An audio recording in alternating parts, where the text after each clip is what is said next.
But there's a problem.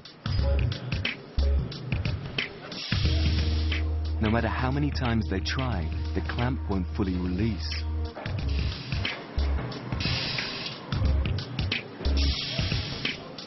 After several checks, they work out what's wrong. A forgotten bolt is in the way. Right here. It's a frustrating glitch for Alan. Everyone ready?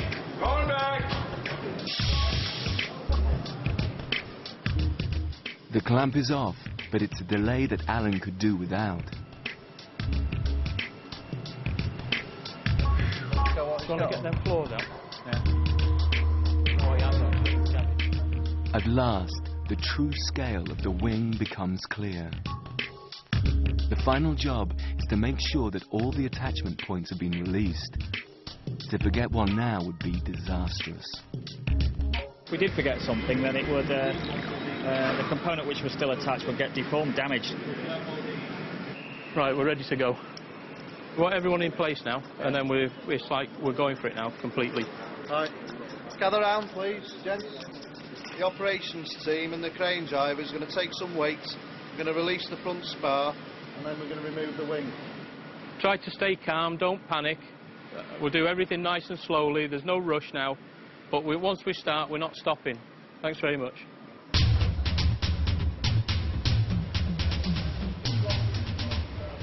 All right, you're clear, take it off.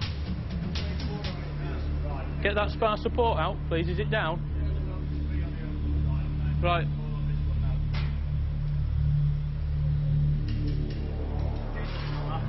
Yeah? With one small movement, the wing is free. Oh, it's cleared. We're clear. I think the wingtip's cleared. Yeah.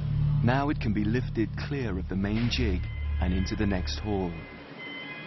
Don't forget the outboard end.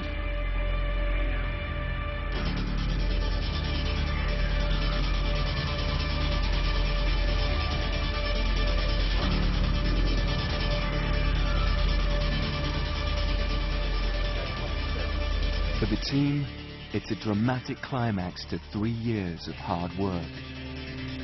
I'm feeling elated. Might not look it, but inside I'm quite excited.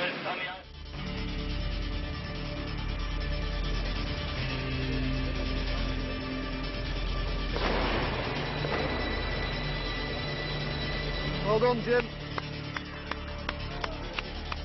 The wing may look big now, but once the moving parts are fitted, it will grow by half as much again, and it's only one of a pair. The true size of the finished airliner is starting to show. I think the whole world's going to look on in awe the day it flies. I think the Boeing Aircraft Company have got something to be very wary of.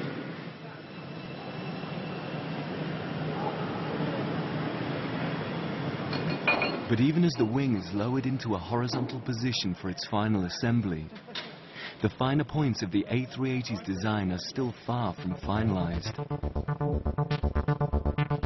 The schedule is so tight, there's no time to build 1 or 2 aircraft, test fly them, make adjustments, and then carry on.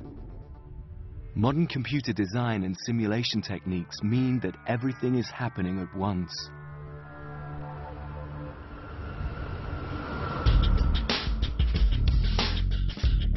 In Hamburg, in the massive new hangar built to assemble sections of fuselage, work has already started on the parts for the first 6 aircraft.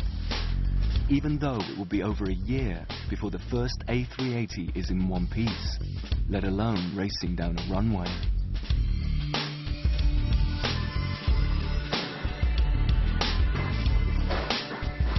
The fuselage is built up from aluminium panels stitched together with thousands and thousands of rivets, fitted mostly by hand. Parts come from all over the world. Floor beams made from ultra-light carbon fiber are from Japan. The entire tail section is also carbon fiber, made in a state-of-the-art Airbus facility in Spain. Keeping track of it is a real challenge for manager Thies Holst. The difficulty here is to get the parts in time. We have so many different parts, a huge amount of parts, and to get them on one day when we start a assembly sequence, that's one of the real hard tasks, to get everything on time. With the design constantly evolving, getting the right kind of people is almost as important as getting the parts. You have to look for persons who are able to anticipate what they have to do to create things which are not yet even thought about. But today the pressure is not every part is coming on time. So we always have to recover delays in the parts assembly. Delays or no delays, there are just over 3 weeks until Thies must ship the first set of fuselage sections off to the final assembly line in France.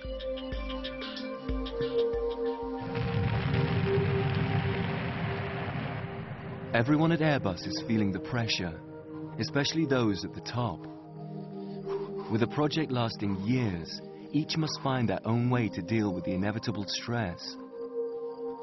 This is a marathon endeavor. An overall boss, Charles Champion, clears his head by running whenever he can. It's a question of time management, because not only time management at work, but also time management with your personal life. And you can burn out. Basically, if you're not careful, you just can burn out, and at the end of the day, you're out. Can we start? The pressure comes to a peak every 2 weeks, when the heads of each department gather from all over Europe to report on their progress. It's a tough environment that has seen sackings and resignations. Andreas Fähring has recently been brought in to replace the previous head of interior engineering. It's particularly tough because he's inherited a department that's 3 months behind schedule and over budget.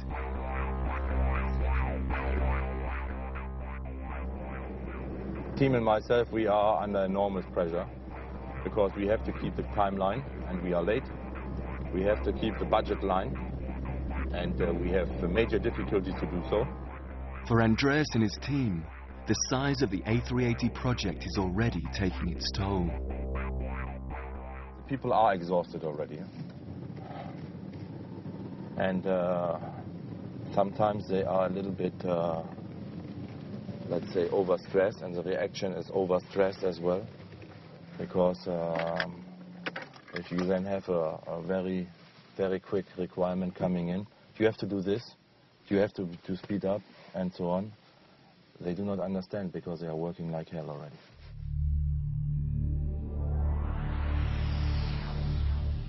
This discreet, unmarked warehouse is where the brand new cabin will be born.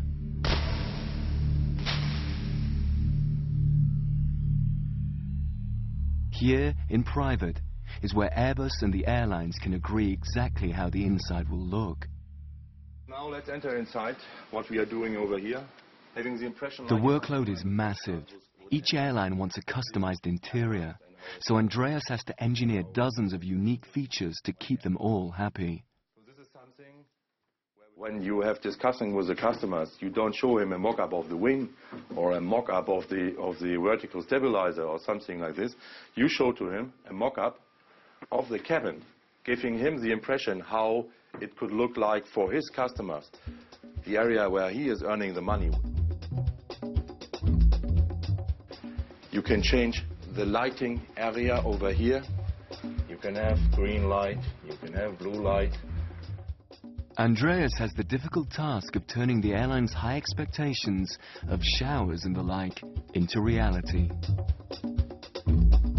We will have showers on our aircraft, but not in a way like they are displayed at the moment in Toulouse, because these are sorts of designers, not of engineers building the stuff. With flights lasting up to 18 hours, a crew rest area will be vital. This block holds no less than 12 bunks for the cabin attendants. Shall I demonstrate how much space we have inside this? Oh my goodness, how to enter inside. This is a good technician, always trying on his own if he can satisfy his customer.